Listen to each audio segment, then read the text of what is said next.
Recentemente, o Banco Central do Japão aumentou as taxas de juros pela primeira vez em mais de uma década, o que acabou gerando instabilidade nos mercados globais, incluindo o mercado de criptomoedas como o Bitcoin. Essa última grande queda que tivemos aí nas semanas passadas, né? Você aceita um cafezinho antes? Só um golinho maravilhoso desse café aqui, ó. Não tem taxa de juros que supere esse café, hein? Vem cá, você já está inscrito no canal ou seguindo o canal? @dinheiro na conversa, hein? Você já deve estar por dentro aí da taxa de juros que o Banco Central do Japão aumentou justamente porque a gente teve grande queda no mercado aí na semana passada. E essa semana, um ex-dirigente do BOJ, né, o Banco Central japonês, disse que a instituição provavelmente não vai fazer novos aumentos de juros ainda este ano, mostrando uma preferência por manter a estabilidade do mercado no curto prazo, né? Segundo Makoto Sakurai, esse ex-membro do Conselho do Banco Central japonês, né, ele diz que eles não vão conseguir aumentar as taxas novamente, pelo menos até o final do ano, e que é uma dúvida se conseguirá fazer um aumento até março do próximo ano, né?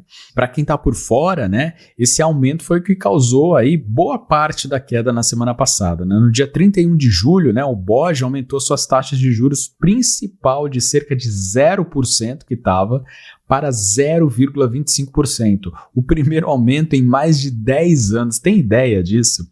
No episódio da queda da semana passada, que eu falei aí das várias conjunturas que acercavam essa queda, eu deixei na descrição um episódio do Renaud Adorno, um estudioso que está sempre falando da liquidez global.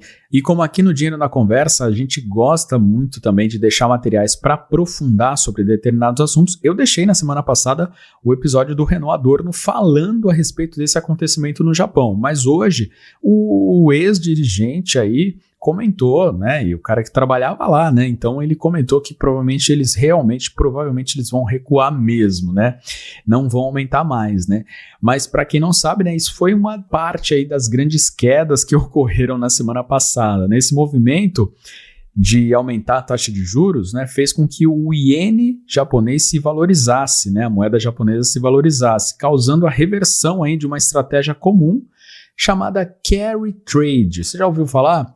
O carry trade, onde os investidores pegam dinheiro emprestado em ienes com juros baixos para investir em ativos mais arriscados. Esse é o carry trade.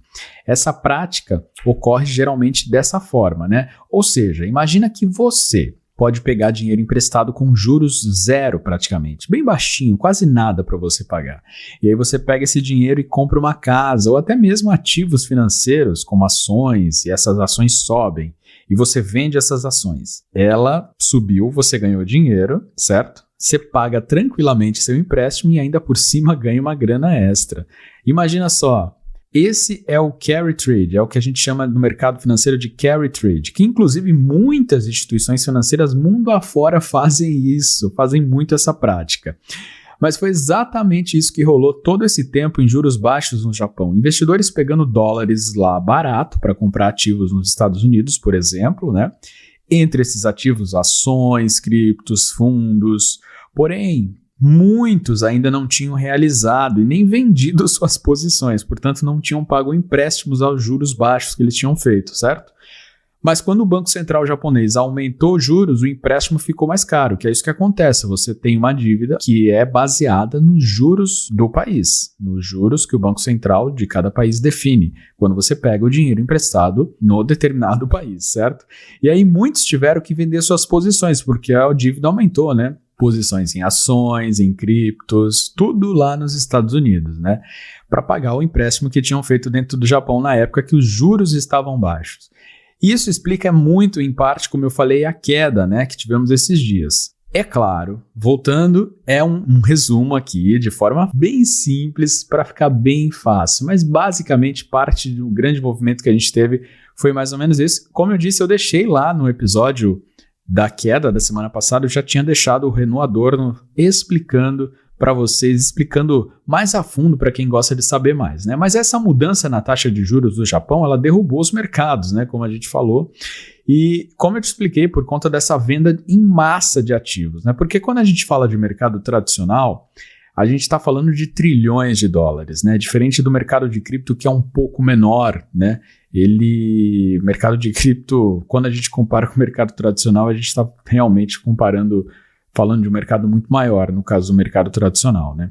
E isso gerou um impacto negativo nos mercados, né? Resultando numa queda até mesmo no próprio Bitcoin de cerca de $65 mil que ele estava custando para 50, chegou a bater $50 mil, né? Um pouco menos até, isso em menos de uma semana, né? Foi realmente um crash total, uma queda total em todos os tipos de mercado, né? No entanto, claro, menos o de renda fixa, mas mesmo assim a gente teve algumas estruturas aí, digamos, oscilando. No entanto, o Bitcoin ele se recuperou e voltou a ser negociado aí acima dos $58 mil, né, com sinais de que os riscos no mercado dos Estados Unidos está se estabilizando, né? Diante dessa turbulência, o vice-governador do Banco Central japonês, o Shin Uchida, ele recuou um pouco na postura agressiva do banco, afirmando que não aumentaria as taxas do Banco Central japonês, as taxas de juros não aumentariam enquanto os mercados não estivessem estáveis.